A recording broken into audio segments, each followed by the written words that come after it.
मुरुगनुक्कु हरोहरा His Excellency President Prabowo, Murugan temple trust के chairman Pa Hashim, managing trustee doctor Kobalan, dignitaries,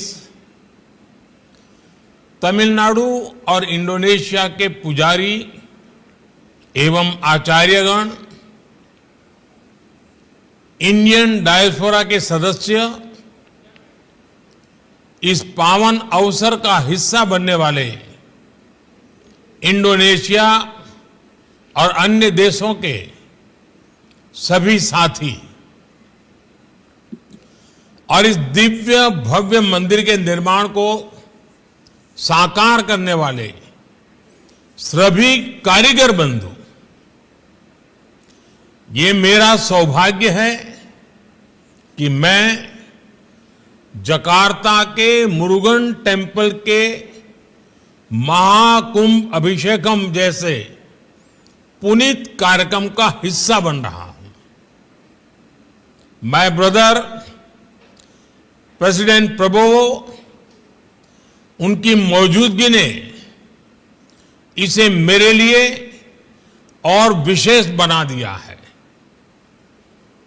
मैं physically भले ही जकार्ता से सैकड़ों किलोमीटर दूर हूं, लेकिन मेरा मन इस आयोजन के उतने ही करीब है जितना भारत इंडोनेशिया के आपसी रिश्ते। अभी कुछ ही दिन पहले प्रेसिडेंट प्रबोवो भारत से 140 करोड़ भारतवासियों का प्यार लेकर गए हैं। मुझे विश्वास है उनके जरिए आप सब हर भारतीय की शुभकामनाओं को वहां अनुभव कर रहे होंगे। मैं आप सभी को और भारत इंडोनेशिया समेत दुनिया भर में भगवान मुरुगन के करोड़ों भक्तों को जकार्ता टेम्पल के महाकुंभ अभिषेकम की बधाई देता हूं। मेरी कामना है तिरुपुगड़ के भजनों के माध्यम से भगवान मुरुगन का यशगान होता रहे, स्कंद षष्ठी कवचम के मंत्र सभी लोगों की रक्षा करे। मैं डॉक्टर कोवालन और उनके सभी सहयोगियों को भी बहुत बहुत बधाई देता हूं कि उन्होंने कड़ी मेहनत से मंदिर निर्माण का सपना पूरा किया है। साथियों, भारत और इंडोनेशिया के लोगों के लिए हमारे रिश्ते सिर्फ जियोपॉलिटिकल नहीं है। हम हजारों वर्ष पुरानी संस्कृति से जुड़े हैं। हम हजारों वर्ष पुराने इतिहास से जुड़े हैं। हमारा संबंध विरासत का है, विज्ञान का है, विश्वास का है। हमारा संबंध साझी आस्था का है, अध्यात्म का है। हमारा संबंध भगवान मुरुगन और भगवान श्री राम का भी है और हमारा संबंध भगवान बुद्ध का भी है। इसलिए साथियों, भारत से इंडोनेशिया जाने वाला कोई व्यक्ति जब प्रभानन मंदिर में हाथ जोड़ता है तो उसे काशी और केदार जैसी ही आध्यात्मिक अनुभूति होती है। जब भारत के लोग काकाविन और सेरात रामायण के बारे में सुनते हैं तो उनमें वाल्मीकि रामायण, कंब रामायण और रामचरितमानस जैसी ही भावना जगती है। अब तो भारत में अयोध्या में इंडोनेशिया की रामलीला का मंचन भी होता रहता है। इसी तरह बाली में जब हम ओम स्वस्ति अस्तु सुनते हैं तो हमें भारत के वैदिक विद्वानों का स्वस्ति वाचन याद आता है। आपके यहां बोरोबुदुर स्तूप में हमें भगवान बुद्ध की उन्हीं शिक्षाओं के दर्शन होते हैं जिनका अनुभव हम भारत में सारनाथ और बोधगया में करते हैं। हमारे ओडिशा राज्य में आज भी बाली यात्रा को सेलिब्रेट किया जाता है।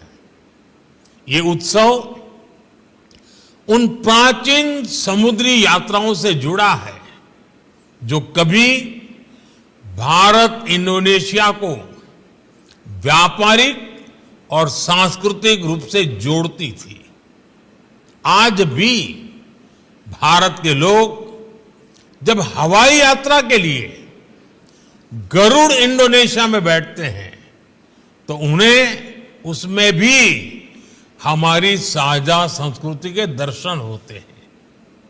साथियों, हमारे रिश्ते ऐसे कितने ही मजबूत तारों से गूंथे हैं।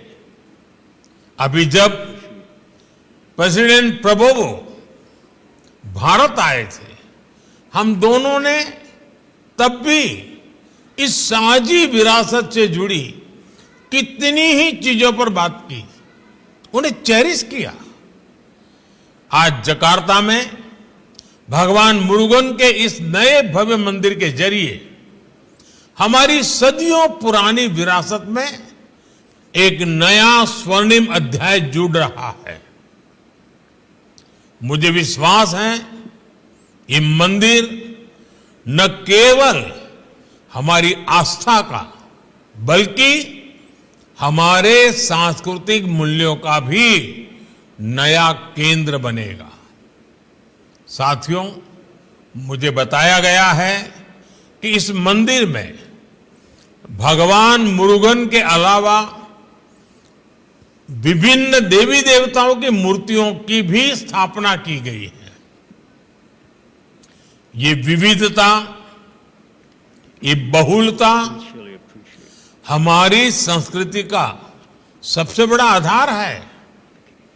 इंडोनेशिया में विविधता की इस परंपरा को बिन्नेका तुंगल इका कहते हैं।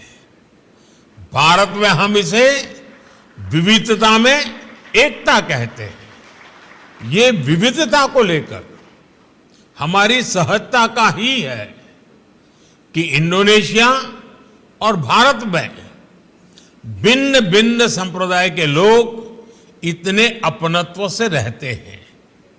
इसलिए आज का ये पावन दिन हमें यूनिटी इन डाइवर्सिटी की भी प्रेरणा दे रहा है। साथियों, हमारे सांस्कृतिक मूल्य, हमारी धरोहर, हमारी विरासत आज इंडोनेशिया और भारत के बीच पीपल टू पीपल कनेक्ट बढ़ा रहे हैं। हमने साथ मिलकर प्रबानन मंदिर के संरक्षण का फैसला किया है। हम बोरोबुदुर बौद्ध मंदिर को लेकर अपनी साझी प्रतिबद्धता प्रकट कर चुके हैं। अयोध्या में इंडोनेशिया की रामलीला का जिक्र अभी अभी मैंने आपके सामने किया। हमें ऐसे और कार्यक्रमों को बढ़ावा देना है। मुझे विश्वास है प्रेसिडेंट प्रबोवो के साथ मिलकर हम इस दिशा में और तेजी से आगे बढ़ेंगे। हमारा अतीत हमारे स्वर्णिम भविष्य का आधार बनेगा। मैं एक बार फिर प्रेसिडेंट प्रबोवो का आभार व्यक्त करते हुए आप सभी को मंदिर के महाकुंभ अभिषेकम की बधाई देता हूं। बहुत बहुत धन्यवाद।